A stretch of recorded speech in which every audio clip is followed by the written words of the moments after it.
Electricity is one of the most important systems in any car. In my Volvo 140 series built in 1969, most of the electrical components are Bosch.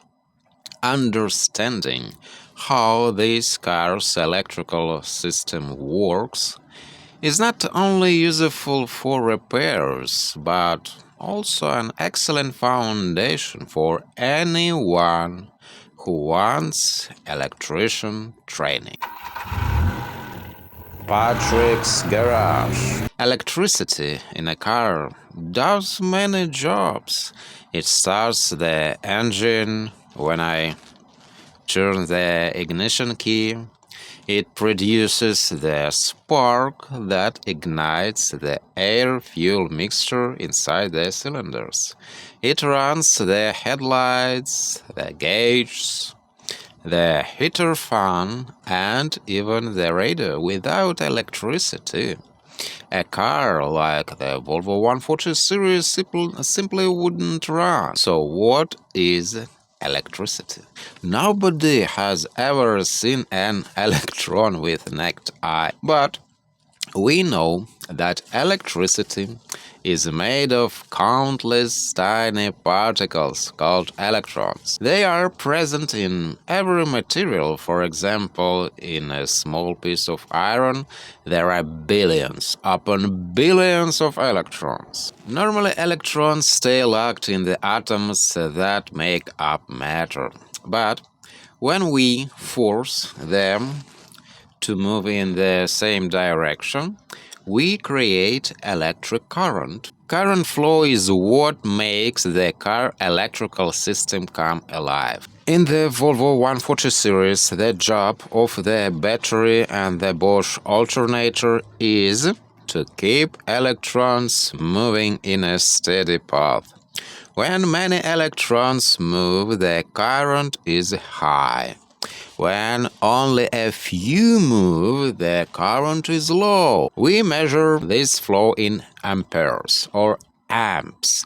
1 ampere is a small amount of current, but the car starting motor may draw 200 or even 300 amps for a few seconds. Headlights may use 10 amps or more. That is why the battery and alternator must be strong enough to handle all the demands placed on the system. Every flow of electrons also creates magnetism. That's why electromagnets are so important in a car. In fact, the Bosch starter motor in the Volvo 140 series works because coils of wire act like strong magnets when current flows through them. Magnets and electricity are always connected. Magnets can produce electricity, and electricity can produce magnets. One instrument that shows these connections is an ammeter. In some classic Volvos, it was installed in the dashboard to show if the battery is charging or discharging. When the alternator is working, current flows into the battery, and the pointer moves to the charge side. When the alternator is not charging and the lights are on, current flows out of the battery and the pointer moves to the discharge side.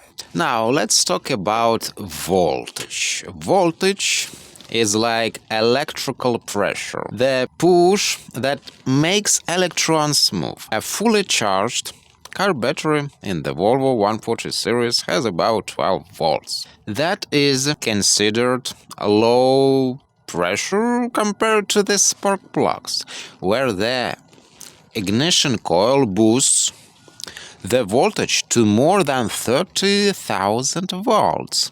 High voltage is needed to jump the spark plug, while low voltage is enough to power lights or gauges. Whenever we have current flow, we must also think about resistance. Resistance is the opposition to the movement of electrons. Copper wire has a low resistance, which is why it is used for car wiring. An insulator such as plastic around the wire has high resistance, which prevents electricity from escaping. If insulation fails, electrons may take a shortcut through the car body, and this is called a short circuit, and it can cause electrical failures. There is a simple rule that connects voltage, current, and resistance. It's called Ohm's law.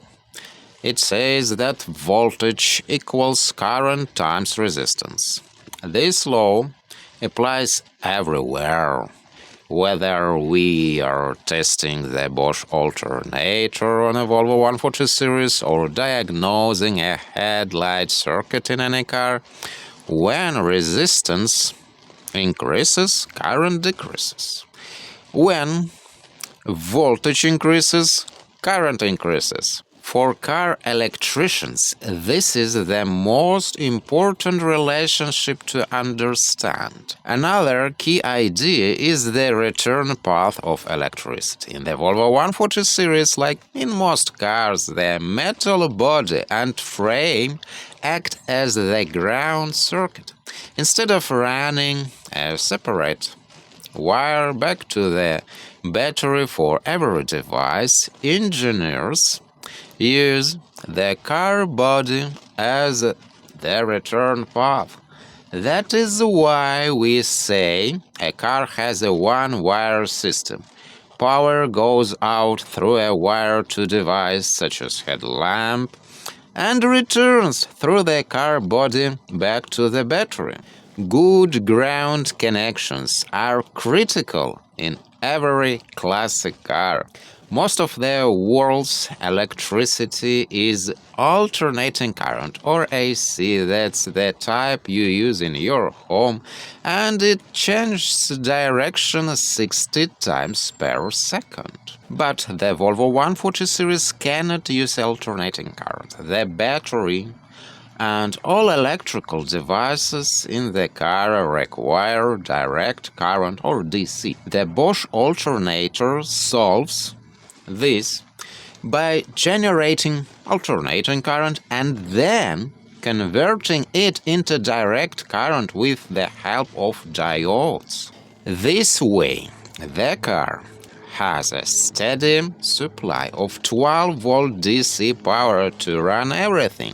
To sum it up, the car electrical system is made up of the battery, alternator, wiring, and the electrical devices. The alternator produces current. The battery stores it, and the wires carry it to every component. Bosch components in the Volvo 140 series are known for their reliability, but they all work according to the same basic principles of electricity and magnetism. When we study this system, we are not just learning about a single Volvo. We are learning foundation of all car electrician training. And we see how electricity, something invisible and mysterious, can be controlled and directed to keep a classic machine alive and running. That's the beauty of the car electrical system in the Volvo 140 series. Simple, strong, and still teaching us lessons today. I'll catch you in the next one on Saturday, 11 a.m. Eastern Time, 8 a.m. Pacific Time. And if you haven't subscribed to the channel yet, please do. Click the subscribe button and notifications bell so that way you can be notified as soon as I upload new videos about car repairing.